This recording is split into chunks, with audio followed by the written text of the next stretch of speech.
আজকে আমরা একটা বেশ ইন্টারেস্টিং বিষয় নিয়ে কথা বলবো।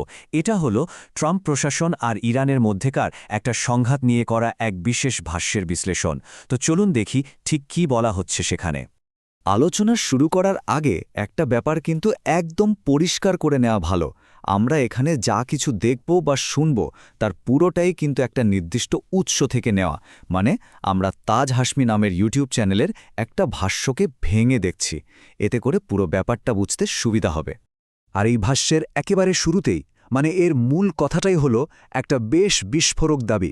বলা হচ্ছে যে মার্কিন যুক্তরাষ্ট্র পর্যদস্ত হয়েছে। মানসিকভাবে মার্কিন যুক্তরাষ্ট্র পর্যদস্ত ও পরাজিত। চিন্তা করুন, শুধু সামরিকভাবে নয়, মানসিকভাবেও নাকি তারা হেরে গেছে। এই একটা লাইনে কিন্তু পুরো আলোচনার সুরটা ঠিক করে দেয়। আচ্ছা, তাহলে চলুন প্রথম পয়েন্টটা দেখি। ভাষ্যটা বলছে যে মার্কিন সামরিক বাহিনী আর প্রশাসনের একদম উঁচু মহলে নাকি এক ধরনের বিদ্রোহ চলছে। ব্যাপারটা আরও পরিষ্কার করে বলা হয়েছে। দাবি করা হচ্ছে টপ লেভেলের জেনারেলদের নাকি চাকরি থেকে সরিয়ে দেওয়া হচ্ছে, তাও আবার সময়ের অনেক আগে। যেমন জয়েন্ট চিফস অফ স্টাফের একজন বড় কর্তা জেনারেল র্যান্ডি জর্জের নাম বলা হয়েছে। আর কারণটা কি? কারণ হিসেবে বলা হচ্ছে ট্রাম্পের যুদ্ধ পরিকল্পনার সাথে তারা একমত হতে পারছিলেন না, মানে একটা তীব্র দ্বিমত ছিল। কিন্তু মজার ব্যাপার হলো প্রশাসনের ভাষ্যটা কিন্তু একদম অন্যরকম। এই ভাষ্যতেই বলা হচ্ছে অফিসিয়ালি এটাকে রুটিন রদবদল হিসেবে দেখানো হচ্ছে। মানে একদিকে বিদ্রোহের অভিযোগ আর অন্যদিকে বলা হচ্ছে না, এটা খুবই সাধারণ একটা ব্যাপার। তাহলে আসল কারণটা কি? কেন এই রদবদল? ভাষ্যটি বলছে এখানে মূল ফোকাসটাই নাকি বদলে গেছে।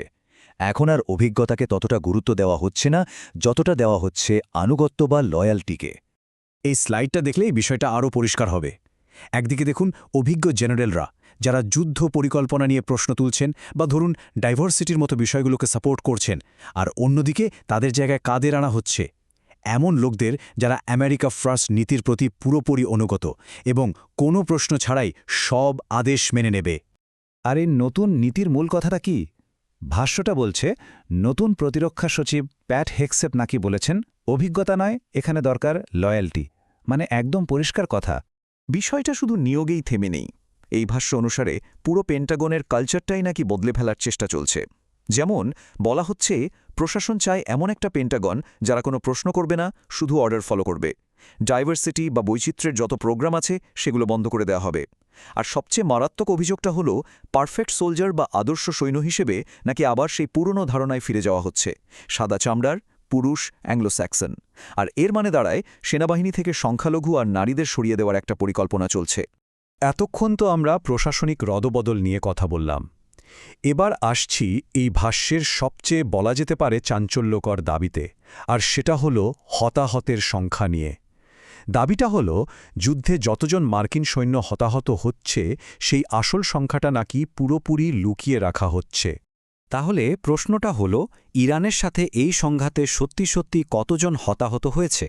এখানে তথ্যের একটা বড় গরমিল তুলে ধরা হচ্ছে। যা দেখানো হচ্ছে আর যা আসল ঘটনা তার মধ্যে কি আকাশ পাতাল তফাত? চলুন সংখ্যাগুলো এক এক করে দেখি। ভাষ্য অনুযায়ী পেন্টাগন অফিসিয়ালি যে সংখ্যাটা বলছে সেটা হলো মাত্র 15 থেকে 20 জন। কিন্তু ঠিক এর পরেই ভাষ্যটা আরেকটা তথ্য দিচ্ছে।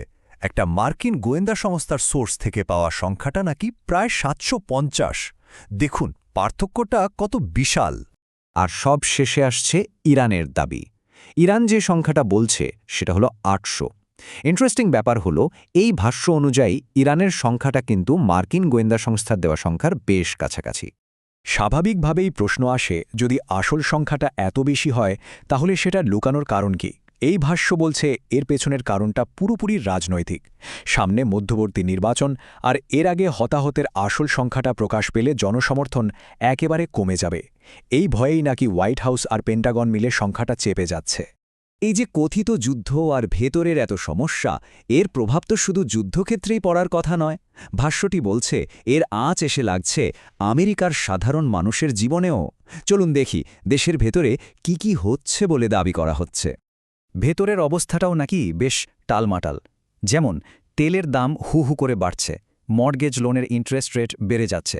আর বলা হচ্ছে প্রায় 1 কোটিরও বেশি মানুষ নাকি যুদ্ধবিরোধী বিক্ষোভে রাস্তায় নেমেছে। শুধু তাই না, অ্যাটর্নি জেনারেল বা হোমল্যান্ড সিকিউরিটি সেক্রেটারির মতো বড় বড় পদেও নাকি রদবদল চলছে।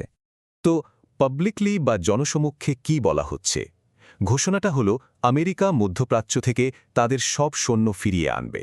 কিন্তু ভাষ্যটি বলছে এটা নাকি শুধু দেখানোর জন্য, পর্দার আড়ালে নাকি চলছে ঠিক এর উল্টো পরিকল্পনা, ইরানের সরাসরি গ্রাউন্ড ইনভেশন বা স্থল অভিযান।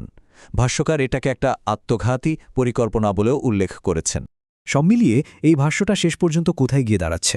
ভাষ্যকার এই পুরো ঘটনাকে একটা বড় একটা ভূরাজনৈতিক দৃষ্টিকোণ থেকে দেখছেন।